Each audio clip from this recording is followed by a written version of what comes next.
In a previous episode, we talked about one of the rarest models of the Ibanez PGM Paul Gilbert signature guitars, the PGM10.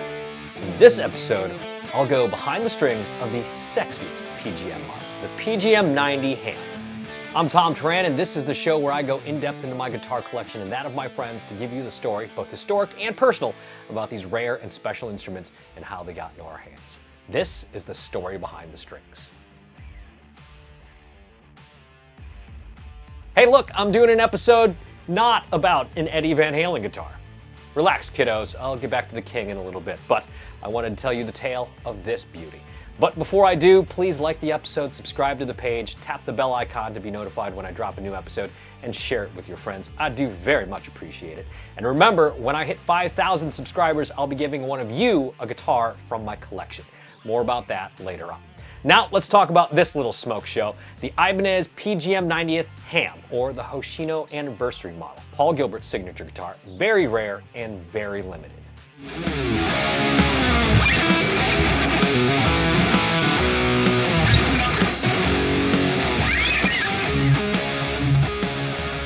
As always, let's start with the specs. Just like most of Paul's signature guitars, with a few exceptions, the PGM90 Ham is based on the RG770 series of Ibanez guitars. It was released in 1998 in limited numbers to celebrate the 90th anniversary of the Hoshino Company. More on that in a little bit.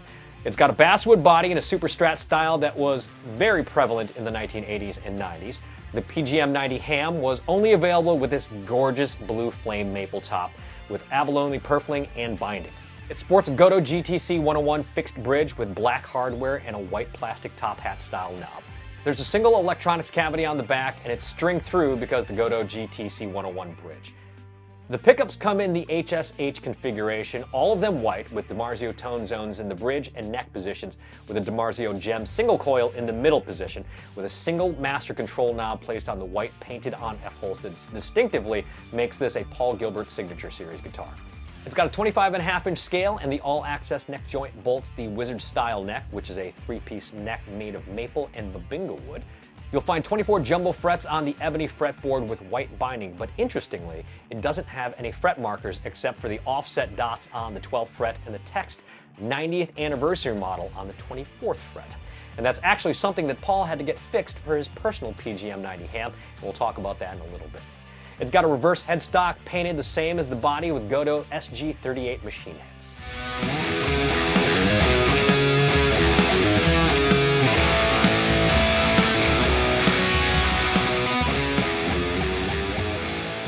The Ibanez PGM90 Ham sold for 230,000 Japanese yen, which was about $2,040 in 1998. With inflation in 2024 dollars, you're looking at roughly the equivalent of $3,880-ish, so about $4 grand USD in today's money.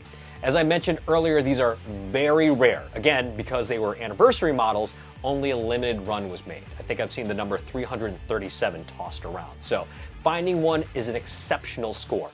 As of the recording of this episode, there were 0 available online through any of the typical channels. Based on previously completed sales, if you can find one, you can expect to pay anywhere from $2,400 to about $4,000, which given the original cost, I'd say is about fair market value.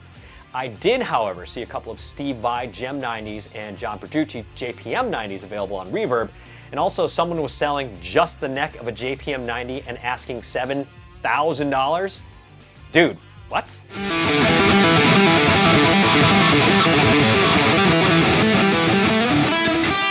Now, we've covered a few other Paul Gilbert signature guitars on this show in previous episodes, including the PGA1000 Acoustic Series and the PGM 10th Anniversary guitar.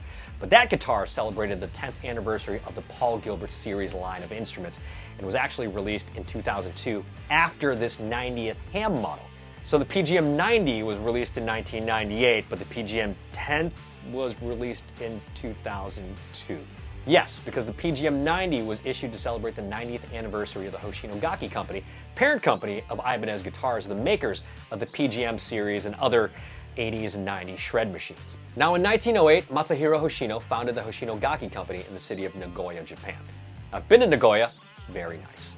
Hoshino was originally a bookstore that happened to sell sheet music, and eventually the company started the wholesale business, and Hoshino began importing Spanish guitars made by Salvador Ibanez in 1929.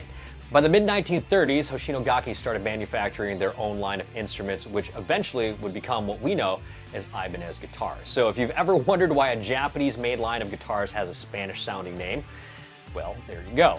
Side note, I probably, like you, have pronounced this Ibanez my whole life because I'm an American and we are exceptional at mispronouncing other languages' words. But when I watched the movie Starship Troopers, where the very not Latin American actress Denise Richards pronounces her character's name, Pilot Trainee Ibanez, my little head exploded. Now, look, it's a regional thing. It's a Spanish word used by a Japanese company for American rockers. It is what it is. Anyway, to celebrate the 90th anniversary of Hoshino in 1998, Ibanez Guitars released several very limited ham or Hoshino Anniversary Model guitars based off the signature models of some of their most shredalicious endorsers, including the Joe Satriani JS90 ham, the Steve Vai Gem 90 ham, the John Petrucci JPM 90 ham, and of course this beauty, the Paul Gilbert PGM 90 ham.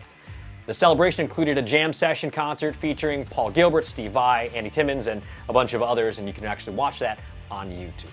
And in 2022, with the help of Dragon Force guitarist Herman Lee, Paul Gilbert offered up his personal PGM 90th ham to help raise money for their friend and fellow shredder, Jason Becker, who was stricken with ALS.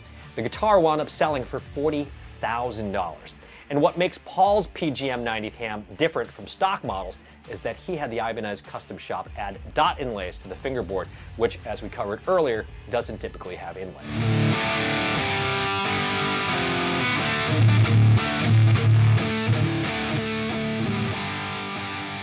So the year was 2014, I was back playing in a band and I was in full swing 80s metal mode, and I was using Ibanez Super Shredders almost exclusively, like that PGM 301 in the back.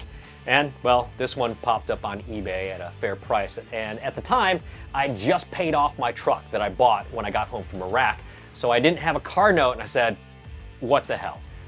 And somewhere along the line, I picked up these very limited Paul Gilbert modeled signature guitar straps with his signature. One's blue with red, and the other one is white with black that goes with that PGM 301 or the 300. I have never seen those available for sale online separately, like never, ever. So I don't even know how rare they are, and maybe that might be a story for the behind the strings that I'll have to dig into later.